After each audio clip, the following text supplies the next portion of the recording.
Chancellor Josie very much for the transatlantic economic integration plan. And for that too, we need to develop a common market, common standards. So this is indeed a very important agreement, and an agreement that also brings with it a transatlantic economic council to be a permanent body with senior people on both sides of the Atlantic that will look at all those issues in a concrete manner, in which way we can make it move forward. The BBC reported that the US and EU had agreed on a single market. By announcing a new economic community integration, they were simply repeating what had been done in America and the EU on a larger scale. The accord states that the two blocs will aggressively push regulatory convergence in more than 35 areas, from financial services, intellectual property, military, education, mergers and acquisitions. They also agreed to jointly push a global carbon tax. We recognize that we have a problem with greenhouse gases. We agree there is a global threat, it's a serious threat. We agree there is the need to establish a limit to greenhouse gases. We need to discuss the possible pricing of CO2. How can we translate this into a market economic compatible scheme? We have agreed to establish a high-level group, a forum. This EU-US result is translated into the G8, debated together with the outreach countries, China, South Africa, Brazil, among others, and India. A global solution to a global problem. If Bilderberg succeeds, America falls. All the victimized countries lose their sovereignty. Bilderberg is not a person, it's not an idea, it's an ideal, a very powerful group of people working together and for the positions of ultimate and absolute power, destroying every constitution on earth, no matter how powerful the constitution of the nation is. That's what these people do. The African Union arose out of the African Economic Community, shot up in the early 1980s. The African Union is financed by a consortium of international bodies, governments, and corporations. The African Union Army serves as an enforcement arm for the New World Order's exploitation of Africa. In Asia, APEC and ASEAN have announced plans to form the Asian Union, consisting of Asian and Pacific nations, having more than 3 billion people within its borders. APEC will become the Asian Pacific Union, and the world is to be divided into 3 great regions for the administrative convenience of the world government in which the UN is to evolve. As the unions form individually, they are simultaneously merged to form the first planetary government. They're trying to destroy every nation on earth which is trying to promote progress, because these people basically they are landowners. They don't need progress because they control the land. If you take the most powerful men in London, the people who belong to the Council and the Committee of 300, who belong to the Bilderbergers, the British royalty, the Guelphs, the black nobility of Venice and Genoa, these people they're landowners. The New World Order is the Old World Order. I mean, it's just the names have changed, the appearances have changed, but the concept hasn't changed. The idea is still to bring the men back, kicking and screaming back to the Middle Ages, post-industrial age world order.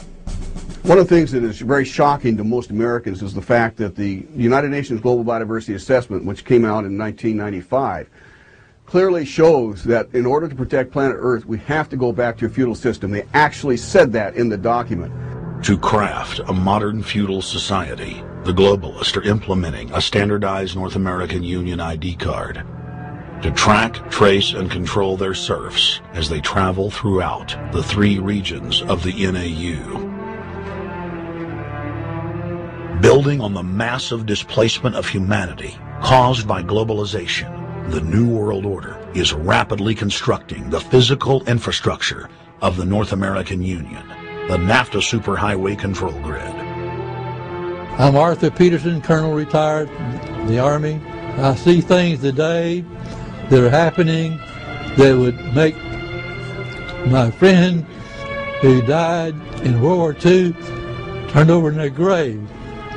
To think that people would even consider confiscating land of farmers and ranchers and taking their homes away from them to turn it over to a foreign company in Spain, which was controlled by Don Carlos Understand, a notorious socialist, and they get the tolls on Texas land for 50 years.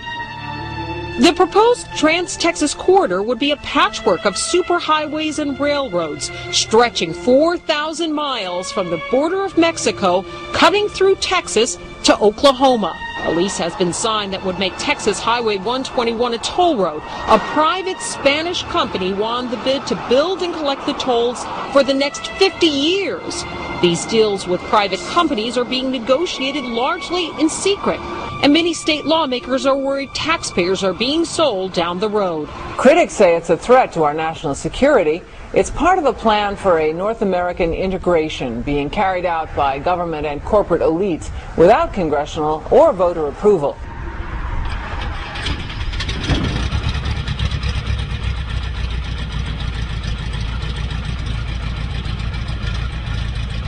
We took to the air over central Texas to get a bird's eye view of the Trans-Texas Corridor, which is under construction and will form the heart of the Trans-NAFTA superhighway system.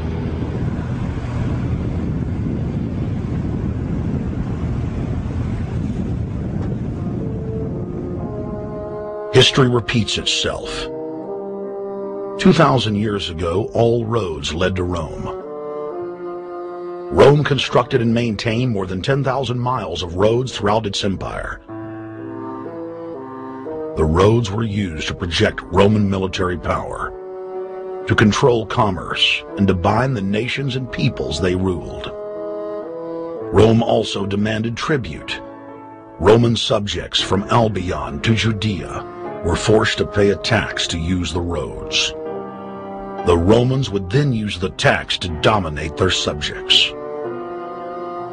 Today's superhighways are a powerful tool in the globalist arsenal. They are instrumental in tearing down national borders and merging nation-states into larger confederations.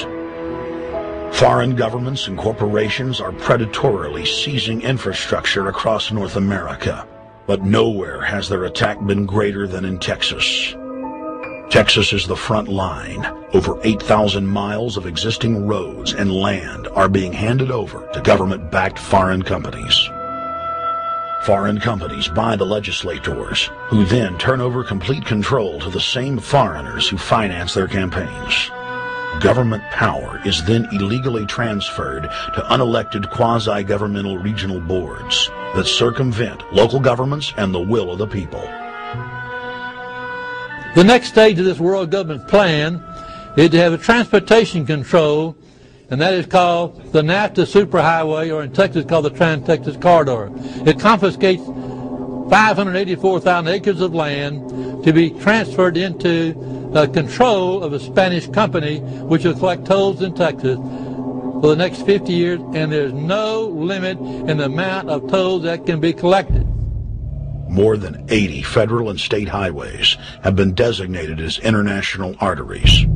The I-35 NAFTA corridor starts deep inside Mexico and travels through the middle of the United States and ends in central Canada. Container ships from Asia dump their cargo on the Pacific side of Mexico. It then travels duty-free by rail to the new Kansas City inland port, now considered sovereign soil of Mexico, in the heart of the United States. Under international agreements, predominantly foreign companies are placing tolls on already existing paid-for roads. Federal, state, and corporate documents show that they will then use the revenue raised to build up the transportation infrastructure of Mexico, not the United States or Canada, so foreign-made products can pour in even faster from Mexico. Revenues raised will also be used to fund the fledgling North American Union and its growing bureaucracy. Bottom line, they're using our own money to enslave us.